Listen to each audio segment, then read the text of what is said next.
ناظرین، آپ نے بٹل کے حوالے سے سنا ہوگا کہ بٹل سے ایک نوجوان اغوا ہوتا ہے اور اس کے گھر والوں کو واٹس ایپ کے ذریعے کچھ ویڈیوز بھیجی جاتی ہیں جس میں اس کو الٹا لٹکایا ہوا ہے اور اس کے اوپر تشدد کیا جا رہا ہے اور اس کے ورثاء سے ڈیمانڈ کی جا رہی ہے کہ آپ 7.5 کروڑ روپے جو ہے ادا کریں ورنہ اس کو قتل کر دیا جائے گا۔ اس حوالے سے آپ نے سوشل میڈیا پہ سنا ہوگا۔ آج کی جو سٹوری ہے وہ بنیادی طور پہ اس سارے معاملے، اس سارے قضیے کے گرد گھومتی ہے کہ یہ سارا معاملہ تھا کیا، ہے کیا اور اس وقت اس کی کیا نوعیت ہے۔ یہ جو نوجوان ہیں بنیادی طور پہ یہ بٹل کے علاقے بیلا املوک کے عزت خان سوادی صاحب ہیں، ان کے بیٹے ہیں، علی نواز نام ہے، جن کی عمر جو ہے انہوں نے بتائی ہے تقریباً 20-21 سال عمر ہے۔ جب میں نے سوشل میڈیا پہ دیکھا اور میں گزشتہ کچھ ٹائم سے سٹوری کو فالو کر رہا تھا تو میں نے 3-4 دن سے اس پہ کام کیا۔ میں نے کسی سے نمبر لے کے میں نے عزت خان صاحب سے بات کی تو انہوں نے جو تفصیلات بتائیں، ان کا یہ کہنا تھا کہ یہ جو ان کا بیٹا ہے یہ کافی عرصہ سے تقریباً گزشتہ 1.5 سال سے غائب تھا اور تقریباً کچھ 6 ماہ پہلے ہمیں واٹس ایپ پہ کچھ لوگوں نے ویڈیوز بھیجیں اور انہوں نے بتایا کہ آپ کا یہ جو بیٹا ہے وہ ہمارے پاس ایران میں موجود ہے، اور جن لوگوں کے پاس ان کا بیٹا یعنی جن کے چنگل میں ہے یا جنہوں نے اس کو اغوا کیا ہوا ہے، انہوں نے بتایا کہ آپ کا بیٹا جو ہے وہ سعید افریدی صاحب جو ہیں انہوں نے 6.5 کروڑ روپے کی منشیات کے بدلے میں زر ضمانت رکھا ہے، گروی رکھا ہے، یعنی وہ ان اغوا کاروں سے سعید وزیر صاحب جو ہے وہ 6.5 کروڑ روپے کی آئس اور دیگر منشیات جو ہے وہ لے کر گئے اور انہوں نے ادائیگی تک اس کو وہاں پہ اپنے پاس گروی رکھا ہے۔ عزت خان صاحب کہتے ہیں کہ یہ جب ویڈیو ہمیں بھیجی گئیں تو ان ویڈیو میں کسی ویڈیو میں اس کو الٹا لٹکایا ہوا، اس پہ تشدد کر رہے ہیں، وہ اور چیخ رہا ہے، رو رہا ہے اور اس حوالے سے یعنی بڑی اذیت دے رہے ہیں اس کو۔ تو ہم نے یہ ساری صورتحال جو ہے تھانہ بٹل میں بھی بتائی، جا کے وہاں پہ اپلیکیشن دی، پھر اس کے بعد ہمیں بتایا گیا کہ جی چونکہ واقعہ جو ہے یہ پشاور کا ہے تو پشاور کی جو سربند پولیس ہے وہاں پہ چوکی میں بھی اپلیکیشن دی گئی۔ اس چوکی کی جو اپلیکیشن دی گئی تھی اس کی کاپی بھی میرے پاس موجود ہے، اور وہاں سے جب واپس کاپی لی گئی ہے، درخواست اٹھائی گئی ہے، اس کی کاپی بھی میرے پاس موجود ہے۔ یہ کہانی بڑی حیرت انگیز اور بڑی افسوسناک ہے، مگر اس کے اندر بہت سارے دلچسپ پہلو بھی ہیں جو آپ سب لوگوں کے لیے جاننے کے لیے اس حوالے سے بڑا اس میں کافی سمجھنے کے لیے اور اس حوالے سے اپنی سوسائٹی کو سمجھنے کے لیے، اداروں کو سمجھنے کے لیے، ان کے کردار کو سمجھنے کے حوالے بھی بڑا دلچسپ ہے یہ جو پورا کیس ہے۔ اس حوالے سے عزت خان صاحب کہتے ہیں کہ جب وہاں پہ درخواست دی تو کچھ ٹائم بعد جو ہے وہ یہاں پہ بٹل میں جس بندے کے خلاف درخواست دی گئی تھی تھانے سے ان کو کال آتی ہے۔ ایس ایچ او صاحب جو ہیں فہد شاہ صاحب تھانہ بٹل اس وقت ایس ایچ او تھے، وہ کال کرتے ہیں کہ جی سعید افریدی صاحب جو ہیں وہ وہاں پہ آئے ہوئے ہیں اور آپ سے ملنا چاہتے ہیں۔ وہ کہتے ہیں کہ جب ہمیں پتہ چلا کہ جی یہ سعید افریدی صاحب جنہوں نے ہمارے بیٹے کو ادھر ایران میں گروی رکھ کے اس کے بدلے میں 6.5 کروڑ روپے کی منشیات لائی ہے، جس کی وجہ سے میرے بیٹے پہ تشدد ہو رہا ہے، تو جب گاؤں والوں کو بتایا، سارے لوگ جمع ہو گئے تو ہم اکٹھے ہو کے تھانے میں آئے تو ہم اس کو ہمارا یہ مطالبہ تھا کہ اس کو یا ہمارے حوالے کیا جائے یا اس کے خلاف ایف آئی آر دی جائے، مگر وہ کہتے ہیں کہ دیکھا دیکھی جو ہے فوری طور پہ پولیس حرکت میں آئی اور اس دوران پولیس نے جو ہے اس کو اپنے کمرے میں بٹھایا اور اس کے ساتھ ایس ایچ او صاحب کے کمرے میں بٹھایا، اور اس کے تھوڑی دیر بعد جو ہے مانسیرا سے ایڈیشنل ایس پی ارشد صاحب جو ہے وہ وہاں پہ پہنچ گئے۔ جب ہم نے کہا کہ اس کے خلاف کارروائی کریں تو اس بندے نے کہا کہ آپ لوگ میرے خلاف کارروائی نہیں کر سکتے۔ انہوں نے اپنے موبائل سے نکال کے ڈی پی او صاحب کے ساتھ اس کی تصویر بھی دکھائی کہ جی میرے ڈی پی او صاحب کے ساتھ بھی اور باقی پولیس کے افسران کے ساتھ ذاتی تعلقات ہیں، آپ لوگ میرا کچھ بھی نہیں کر سکتے۔ اس پہ مقامی لوگ جو ہیں وہ مشتعل ہو گئے اور انہوں نے پولیس سے یہ مطالبہ کیا کہ اس کو ہمارے حوالے کیا جائے، مگر پولیس نے جو ہے باقی نفری بھی بلا لی، مختلف تھانوں کے ایس ایچ اوز کو بھی بلا لیا اور ڈی ایس پی صاحب کو بھی بلا لیا۔ وہاں پہ پھر پولیس نے باقی معاہدین سے بھی رابطہ کیا، جس میں مفتی ناصر محمود صاحب کو بھی بلایا گیا اور عزب اللہ خان صاحب کو بھی اور ڈاکٹر ظہیر سوادی صاحب کو بھی۔ اس طرح ایک تحریر جو ہے وہاں پہ کی گئی اور اس تحریر میں جو پارٹیاں ہیں اس میں بتایا گیا ہے کہ تحریر کے اندر 20 سے 25 لوگ بتائے گئے ہیں کہ وہاں پہ علاقہ معاہدین کی طرف سے وہاں پہ تھانے میں آئے اور اس دوران جو ہے وہ تحریر کی گئی، اور تحریر میں ایک پارٹی جو ہے وہ عزت خان سوادی صاحب ہیں جن کا بیٹا اغوا ہے، اور دوسری طرف سے سعید افریدی صاحب ہیں، ملک سعید افریدی، اور اس کے ساتھ جو ہیں ہیبت اللہ وزیر ہیں جو ان کے ساتھ ہی پشاور سے آئے ہیں، اور پھر ان میں اس تحریر میں گاؤں میں پیرزادہ عثمان افریدی صاحب ہیں، اور اس طرح 4 لوگوں کے نام ہیں جو اس تحریر میں لکھے گئے۔ اب تحریر بڑی دلچسپ ہے، اس میں جو ملزم ہے جس کے اوپر الزام ہے کہ اس نے 6.5 کروڑ روپے کی منشیات کے بدلے میں علی نواز کو ایران میں جو ہے منشیات فروشوں کے پاس گروی رکھا ہوا ہے، وہ تحریر میں اقرار کرتے ہیں کہ جی یہ منشیات کا کیس ہے، اور اس میں بالکل یعنی اس نے اس کو علی نواز کو ان منشیات فروشوں کے پاس گروی رکھا ہے، بطور زر ضمانت رکھا ہے کہ بھئی وہ ان کے پیسے دیں گے۔ اگر یہاں پہ جو صورتحال ہے وہ بڑی یعنی دلچسپ وہ ہے کہ اس میں لوگ جو ہے مطالبہ کرتے ہیں کہ جی آپ ہمارے بیٹے کو جب تک بازیاب نہیں کرتے ہم اس کو اپنے ساتھ لے کے جائیں گے، یعنی اس کو نہیں چھوڑتے، اس کو ہم اپنے پاس رکھیں گے۔ مگر اس میں پولیس ایکٹیو ہوتی ہے، اور پولیس جو ہے وہ تحریر کرواتی ہے۔ تحریر میں 4 لوگوں کو ان کے سائن ہیں، انگوٹھے ہیں۔ اس تحریر میں جو ٹرم اینڈ کنڈیشن لکھی گئی ہیں اس میں یہ لکھا گیا ہے کہ چونکہ یہ معاملہ تھا منشیات کا، تحریری طور پہ یہ لکھا ہوا ہے، اور سعید صاحب جو ہے وہ اقرار کرتے ہیں کہ جی میں نے یہ 6.5 کروڑ روپے کے بدلے میں اس کو گروی رکھا ہے، لہٰذا اس کا میں ذمہ دار ہوں، میں یہ کلیئر کروا کے دوں گا، میں پیسے جس طرح بھی ہوا ادا کر کے تو اس کو میں واپس لے آؤں گا، اور یہ میری ذمہ داری ہے۔ جو کمیٹی بنائی گئی اس کمیٹی میں ایک مفتی ناصر محمود صاحب ہیں جو اس کمیٹی کے سربراہ ہیں، ساتھ ظہیر سوادی صاحب ہیں، اور ساتھ ہی جو ہے عزب اللہ خان صاحب ہیں، ان کو کمیٹی کا ممبر بنایا گیا ہے، اور اس کمیٹی کی یہ اس کو یہ ذمہ داری سونپی گئی ہے کہ وہ ہر ہفتے جو ہے وہ اس کو مانیٹر کرے گی کیس کو، اور پھر وہ ڈی ایس پی علاقے کے ڈی ایس پی کو آگاہ کرے گی، اور ایس پی کو آگاہ کرے گی، اور ڈی پی او کو آگاہ کرے گی، یعنی سارے معاملے کی نگرانی کریں گے، اس معاملے کو کلیئر کریں گے۔ اور اس میں وہ بتاتے ہیں کہ چونکہ یہ تحریر جو ہے تھانہ بٹل میں ہوئی ہے، اور آخر میں یہ لکھا ہوا ہے کہ اگر یہ معاملہ اس طرح حل نہیں ہوتا تو پھر اس کو اینٹی نارکوٹکس فورس اور ایف آئی اے کے حوالے کیا جائے گا، چونکہ یہ مغوی جو ہے وہ ایران میں ہے، اور اس لیے جو ہے مقامی پولیس اس حوالے سے تعاون کرے گی۔ اب اس ساری صورتحال کو جب دیکھا، تحریر کو دیکھا اور لوگوں کے بیانات کو سنا، تو اس کے بعد میں نے پھر جب اس کے مغوی جو ہیں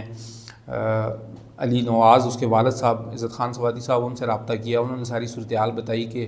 یہ معاملہ کہاں سے شروع ہوا۔ پھر جب ہم تھانے میں آئے، تھانے میں اس بندے کو بڑا پروٹوکول دیا گیا، اور اس کے بعد جو ہے پھر پولیس اس میں انوالو ہوئی، اور ڈی پی او صاحب کے حکم پہ ایڈیشنل ایس پی جو ہے ارشد خان وہاں پہ گئے، اور انہوں نے ساری ذمہ داری اٹھائی، اور انہوں نے کہا کہ یہ جو سعید افریدی کے ساتھ ہیبت اللہ وزیر آیا ہوا ہے، میں اس کے والد کو بھی، دادا کو بھی، اور سارے خاندان کو جانتا ہوں، اس کے بچوں کو بھی جانتا ہوں، چونکہ یہ بڑا اچھا اور خاندانی آدمی ہے اور بڑا عزت دار آدمی ہے، اگر یہ اس میں اس کی ضمانت اٹھا رہا ہے یا گارنٹی لے رہا ہے تو آپ کو اور کیا چاہیے، یعنی یہ اس سے بڑا عزت دار آدمی تو کوئی بھی نہیں ہو سکتا۔ اور یہ اس کے الفاظ ہیں اپنے عزت خان صاحب کے، اور وہ کہتے ہیں کہ یہ ساری باتیں جرگے میں کیں، اور یہ جرگہ تھانہ بٹل میں ہوا، اس میں سارے علاقہ کے مائدین بھی موجود تھے، اور تحریر میں بھی یہ چیزیں موجود ہیں۔ اب یہی بات ہم نے جب مفتی ناصر محمود صاحب کے سامنے رکھی کہ جی اس جرگے میں آپ بھی موجود تھے، تو مفتی ناصر محمود صاحب نے بتایا کہ جی بالکل اس جرگے میں وہ موجود تھے، اور انہوں نے ایک بات کی وضاحت کی کہ وہ اس جرگے میں نہ ہی ضامن تھے اور نہ ہی گارنٹر تھے، بلکہ ہمیں پولیس کی طرف سے بلایا گیا تھا، اور ہم تو چونکہ علاقے کے جو عزت خان صاحب ہیں وہ ایک غریب آدمی ہیں، ان کا بچہ اغوا تھا، اس حوالے سے ہم وہاں پہ آئے، مگر پولیس نے ہماری کمیٹی بنائی کہ جی ہم یہ کیس کو ہم خود ڈیل کر رہے ہیں، لہٰذا آپ لوگ جو ہے اس کی سپرویژن کریں، نگرانی کریں، اور آپ کی نگرانی میں ہم جو ہے اس کو یہ بازیاب کریں گے۔ اب مفتی ناصر محمود صاحب کہتے ہیں کہ مجھے اس بات کی حیرانگی ہوئی کہ جی جو ایک منشیات کا بہت بڑا سمگلر ہے، جو خود اقرار کر رہا ہے کہ 6.5 کروڑ روپے کی منشیات کے بدلے میں اس نے اس نوجوان کو وہاں پہ ایران میں گروی رکھا ہے، اب پولیس اس کو پروٹوکول دے رہی ہے، ساری انتظامیہ اس کے لیے جو ہے نا وہ بچتی ہوئی جا رہی ہے، ڈی پی او صاحب جو ہیں وہ ایس پی صاحب کی ڈیوٹی لگا رہے ہیں اور ایس پی صاحب دوڑے دوڑے وہاں پہ جا رہے ہیں، ساری پولیس فورس کے عمرہ، ڈی ایس پی صاحب کے عمرہ، اور ان کے لیے بشتے جا رہے ہیں اور ان کے لیے ساری ضمانتیں اٹھا رہے ہیں اور ساری ذمہ داری اپنے اوپر لے رہے ہیں کہ جی یہ لوگ تو اس طرح نہیں ہو سکتے، لہٰذا اس کے ہم خود ذمہ دار ہیں۔ تو ہم نے کہا اگر یہ بات ہے تو ہو سکتا ہے یہ بڑے عزتدار لوگ ہوں گے، ذمہ دار لوگ ہوں گے، ان پہ شاید ہو سکتا ہے الزام ہو، تو یہ اگر پولیس اس میں ضمانت اٹھا رہی ہے تو اور ہم کیا کر سکتے ہیں؟ ہم بھی چاہ رہے تھے کہ بچہ بازیاب ہو جائے، ہمارا مطلب یہ نہیں تھا کہ ہم کیس کریں، مگر اس میں وہ کہتے ہیں کہ جو پولیس نے وہاں پہ جو وعدے کیے، جو وعیدیں کی، جو تحریر دی، جو ہمیں یقین دہانی کرائی، مگر اس طے شدہ وقت کے مطابق جو ہے نہیں انہوں نے اس مغوی کو بازیاب کروایا، نہیں ان کے خلاف کوئی چونکہ کارروائی کی تو انہوں نے بات ہی نہیں کی، جو ان کا ہم جو ہے اس کو وہ کریں گے، برآمد کر کے دیں گے، نہیں بچے کو برآمد کروایا، اور اب پولیس جو ہے اس سے پیچھے ہٹ گئی ہے۔ اب نہ ان گواہوں کا پتہ ہے، نہ ان ضامنوں کا پتہ ہے، اور ابھی تک اس بچے پہ تشدد ہو رہا ہے اور اس کی ویڈیو بنا کے ورثاء کو بھیجی جا رہے ہیں اور سارا خاندان جو ہے وہ اذیت اور کرب سے گزر رہا ہے۔ یہ تھے مفتی ناصر محمود صاحب کے جو ہمارے ساتھ ان کی گفتگو ہوئی، ان کا بنیادی یہ موقف تھا۔ اس کے ساتھ پھر ہم نے گزشتہ روز کے جرگے میں احمد یار خان صاحب موجود تھے، ان کو کال کی، انہوں نے بھی ان سے ملتی جلتی بات کی کہ بالکل یہ صورتحال ہوئی ہے اور اس میں پولیس نے ان جو جن پہ الزام تھا کہ انہوں نے اس بندے کو اغوا کیا ہے اور وہ جو ملزمان تھے ان کی ضمانت پولیس نے اٹھائی ہے۔ چونکہ یہ جو مرکزی لوگ تھے، جو مین سٹیک ہولڈر تھے، ایک تو متاثرہ فیملی تھی، اس سے بھی بات ہوگی، پھر جرگے کے لوگوں سے بھی بات ہوگی، پھر ہم نے یہ سوال ڈسٹرکٹ پولیس آفیسر مانسیرا کے سامنے رکھا کہ آپ یہ ساری جو صورتحال ہوئی ہے، جو کل جرگہ ہوا ہے، اس سے جو پہلے 2.5 ماہ پہلے جرگہ ہوا تھا، اس میں پولیس کا کیا کردار تھا؟ اور 6.5 کروڑ روپے منشیات کے کیس میں تھانے میں تحریر ہوتی ہے اور پولیس جو ہے وہ ملزمان کی ضمانت اٹھاتی ہے کہ جی اس کی طرف سے ہم ذمہ دار ہیں، تو اس کے قانونی جسٹیفیکیشن کیا ہے اور اس کے قانونی نتائج کیا ہو سکتے ہیں اور اس میں پولیس کا کردار قانونی کیا بنتا ہے؟ تو اس حوالے سے ڈی پی او صاحب نے کچھ دیر خاموشی اختیار کی اور اس کے بعد انہوں نے ایس ایچ او جو ابھی موجودہ ایس ایچ او بٹل ہیں ان کو وہی میرے کویشچن شیئر کی، اور پھر مجھے ایس ایچ او صاحب کی کال آ گئی، پھر انہوں نے بتایا کہ یہ صورتحال ہے، اس میں چونکہ ورثاء جو ہے وہ خود ان کے ساتھ راضی نامہ کرنا چاہ رہے تھے، انہوں نے جو پشاور میں درخواست دی تھی سربند چوکی میں وہ بھی واپس لے لی تھی، اور اس کے ساتھ ساتھ انہوں نے پریس کانفرنس کر کے بھی جو سعید افریدی ہیں ان کو بے گناہ قرار دیا تھا، اور انہوں نے مجھے وہ پریس کانفرنس کی جو اخبار کی کٹنگ تھی وہ بھی شیئر کی، اور اس کے ساتھ ساتھ انہوں نے وہ تصویر بھی شیئر کی جس میں پشاور پریس کلب میں عزت خان صاحب بیٹھے ہوئے ہیں اور ان کے ساتھ شاہ صاحب جو ہیں وہ بیٹھے ہوئے ہیں، ڈپٹی سیکرٹری اطلاعات ان کے نیچے لکھا ہوا ہے، اور وہ ان کی کٹنگ بھی شیئر کی کہ یہ معاملہ ان لوگوں نے خود جو ہے ختم کیا ہے، پولیس کا اس معاملے میں کوئی قصور نہیں ہے، یہ ایس ایچ او صاحب کا کہنا تھا۔ چونکہ ایس ایچ او صاحب یہ معاملہ جو ہے یہ بنیادی طور پہ جرگہ کل ہوا ہے بٹل میں مسجد میں، مگر اس وقت جب یہ معاملہ پہلی جو تحریر ہوئی اس وقت یہ ایس ایچ او شجاعت صاحب وہاں پہ نہیں تھے، اس وقت فہد شاہ صاحب تھے، تو فہد شاہ صاحب سے میرا رابطہ ہوا تو انہوں نے ساری صورتحال بتائی کہ جی یہ معاملہ ہوا ہے، اس میں افسران جو ہے وہ انہوں نے کردار ادا کیا، پھر اس معاملے کو ہم نے اس طرح ہینڈل کیا تاکہ یہ معاملہ یہ بندہ جو ہے بازیاب ہو جائے۔ تو ان کے سامنے میں نے یہ سوال رکھا کہ جب 6 کروڑ روپے کی منشیات کی بات ہوتی ہے تو اس میں پولیس کا کیا کردار بنتا ہے؟ انہوں نے کہا جی چونکہ ہمارے سامنے اس کا کوئی ریکارڈ نہیں تھا، یہی بات شجاعت خان صاحب نے بھی کہی اور یہی انہوں نے بھی کہی کہ ان کا پچھلا کوئی ریکارڈ نہیں تھا تو اس لیے ہم کوئی کارروائی نہیں کر سکتے تھے۔ بہرحال چونکہ پولیس نے اپنے آپ کو ڈیفینڈ کرنا تھا، مگر لوگ یہ سوال اٹھا رہے ہیں کہ اگر 6.5 کروڑ روپے کی منشیات کا معاملہ تھا تو اس پہ پولیس نہ صرف ان ملزمان کی ضامن بن گئی بلکہ ان کو بالکل مکھن میں سے بال کی طرح نکال دیا۔ یہ کیسے ہو سکتا ہے کہ جی پولیس ایک دم متحرک ہوتی ہے، ایکٹیو ہوتی ہے، اور پھر وہ لوگ یہ دعویٰ بھی کرتے ہیں کہ ہمارا پولیس افسران کے ساتھ تعلق ہے، اور پولیس جب ضمانت اٹھاتی ہے اتنے بڑے کیس میں، اور یہ اتنا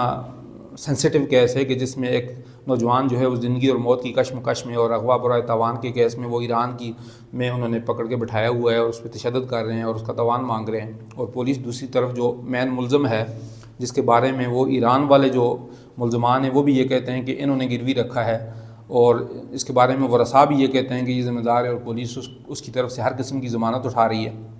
تو اس حوالے سے چونکہ پولیس نے جو بات کی ہے وہ تو انہوں نے اپنی روایتی بات کی کہ چونکہ جی جو مدعی تھے وہ کوئی کارروائی نہیں کرنا چاہتے تھے تو لہٰذا پولیس مجبور تھی، وہ کارروائی نہیں کر سکتی تھی۔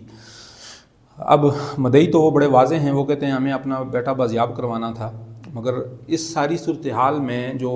سوالات ہیں وہ مدعیوں کے سامنے بھی ہو سکتے ہیں، مگر ان کے سامنے ہم جو سوالات رکھیں گے وہ آخر میں رکھیں گے۔ پہلے ہمارا سوال یہ ہے کہ بطور ایک پولیس آفیسر، آیا ڈسٹرکٹ پولیس آفیسر مانسہرہ کا یا جو ایس پی صاحب وہاں پہ گئے، ایڈیشنل ایس پی یا ڈی ایس پی صاحب گئے، یا وہاں پہ جو ایس ایچ او موجود تھے، وہ تھانے میں 6.5 کروڑ روپے کی جو منشیات جس کا وہ اقرار کرتے ہیں اور تحریر کرتے ہیں کہ جس کے بدلے میں نے اس بندے کو، علی نواز کو، وہاں پہ ان منشیات فروشوں کے پاس گروی رکھا ہے یا زر ضمانت چھوڑا ہے، اس کا وہ جرگہ کروانے میں کیا قانونی ان کے پاس کوئی جسٹیفیکیشن تھی؟ یہ سوال میرا ڈی پی او صاحب سے بھی ہے، یہ سوال یہاں پہ جو مختلف انٹیلیجنس کے ادارے ہیں ان سے بھی ہے، یہی سوال ہمارے ممبران صوبائی اور قومی اسمبلی سے بھی ہے، اور یہی سوال سوسائٹی سے بھی ہے کہ آیا قانون جو ہے وہ پولیس کو اس حوالے سے کوئی اجازت دیتا ہے؟ دوسری بات، جس طرح مفتی ناصر صاحب نے اپنی پریس کانفرنس میں فرمایا اور مجھ سے جو بات کرتے ہوئے انہوں نے کہا کہ پولیس جو ہے کسی سے سگریٹ پکڑ لیتی ہے تو اس کے اوپر 2 کلو چرس ڈال دیتی ہے، اس کو اتنی آسانی سے نہیں چھوڑتی، تو یہ کیسے ہو سکتا ہے کہ 6.5 کروڑ روپے کی منشیات کا معاملہ ہے اور پولیس ان ملزمان کے لیے بیچتی جا رہی ہے؟ یہ سوال بھی بڑا ویلڈ ہے کہ آپ کے سامنے تھانوں میں آپ کے معاملات ہوتے ہیں، 107 ہوتی ہے تو اس میں آپ کے گھر پہ 6 دفعہ چھاپے مارے جاتے ہیں، تو اب 6.5 کروڑ روپے کا معاملہ ہے اور اس میں جو ہے یعنی پوری انتظامیہ، D P O, S P, D S P, S H O سارے جو ہیں وہ ملزمان کی طرف سے ضمانت اٹھا رہے ہیں اور وہ کہتے ہیں کہ ساری ذمہ داری ہماری ہے۔ اور یہی کل کے جرگے میں بھی سارے لوگ جو وہاں پہ بیٹھے ہوئے ہیں، آپ لوگوں میں سے کسی نے ویڈیو دیکھی ہے تو وہ سارے یہی باتیں کر رہے ہیں کہ جی وہ ایس پی صاحب، بلکہ ان کے جو مغوی ہیں ان کے بھائی اٹھ کے کہہ رہے ہیں کہ بھائی اس میں سارا معاملے کی ذمہ دار جو ہے وہ پولیس ہے اور ایس پی صاحب اس کے ذمہ دار ہیں، چونکہ انہوں نے ہمیں دھوکہ دیا، انہوں نے ساری ذمہ داری اٹھائی تھی کہ بھائی ہم ان کو جانتے ہیں اور ہم آپ کے بچے کو جو ہے بازیاب کروا کے دیں گے۔ تو میرا سوال یہ بھی ہے کہ آیا یہ پولیس کی ڈومین ہے کہ وہ اگر یہ معاملہ ایف آئی اے کا ہے یا اینٹی نارکوٹکس فورس کا ہے یا ایف آئی اے کا ہے یا چونکہ منشیات کے ایک بڑے نیٹ ورک کا ہے، تو اس میں کیا لوکل پولیس کا کوئی کردار نہیں بنتا کہ وہ جرائم کی روک تھام کے حوالے سے کام کرے؟ ان کے علاقے سے ایک نوجوان اغوا ہوا ہے اور پھر ملزم وہاں پہ تھانے میں آ کے اس کے ساتھ جرگہ کرتا ہے، تو کیا پولیس وہاں پہ کوئی کارروائی نہیں کر سکتی؟ جو 6.5 کروڑ روپے کی منشیات ہے اس میں آپ کا کوئی کردار بھی نہیں ہے، ایک سوال یہ۔ دوسرا یہ ہے کہ جی آپ تھانے کے اندر کس قانون کے تحت کس ڈومین میں رہتے ہوئے آپ نے یہ جرگہ کیا اور منشیات فروشوں کی ضمانت اٹھائی؟ دوسرا سوال یہ۔ تیسرا یہ ہے کہ اب آپ جو ہے اس کے بعد آپ ضمانت اٹھاتے ہیں اور پھر اس کے بعد ضمانت پہ کوئی عمل درآمد بھی نہیں ہوتا، اور پھر آپ جو ہے یعنی اپنی جو اگر آپ نے ایک غیر قانونی کام کر دیا ہے، ایک کمٹمنٹ کر لی ہے غیر قانونی سے ہی، چلیں بعض دفعہ ہم انسانوں کے معاشرے میں رہتے ہیں، غلطی ہو جاتی ہے، تو اس پہ بھی آپ کوئی پورا نہیں اترتے۔ پھر وہ جو ملزمان ہیں ان کے مدعیوں کے بقول وہ اپنے موبائل میں سے تصویر نکال کے دکھاتے ہیں کہ جی ڈی پی او صاحب کے ساتھ یہ ہمارے تعلق ہیں، آپ کہتے ہیں نہیں جی وہ کبھی آئے ہوں گے اور ان کے ساتھ فوٹو نکال لیا ہوگا، تو اگر فوٹو ویسے ہی چلتے پھرتے نکالا ہے تو پھر آپ اتنے متعارف کیوں ہو گئے؟ سوال تو یہ بھی بنتا ہے نا، یہ سوال تو ہمارا ڈی پی او کے سامنے ہوگا۔ دوسرا سوال میرا جو ہے ہمارے منتخب نمائندوں کے سامنے ہے، جو اپنی پارٹی کے حوالے سے ایک تھانے کے منشی کے لیے سفارش کرتے ہیں کہ وہاں پہ منشی بھی ہمارا لگنا چاہیے، محرر بھی ہمارا لگنا چاہیے، تفتیشی انسپیکٹر بھی ہمارا لگنا چاہیے،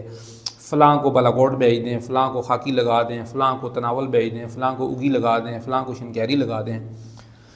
اور صبح شام جو ہے وہ ڈی پی او صاحب کے ساتھ بیٹھے ہوتے ہیں، اور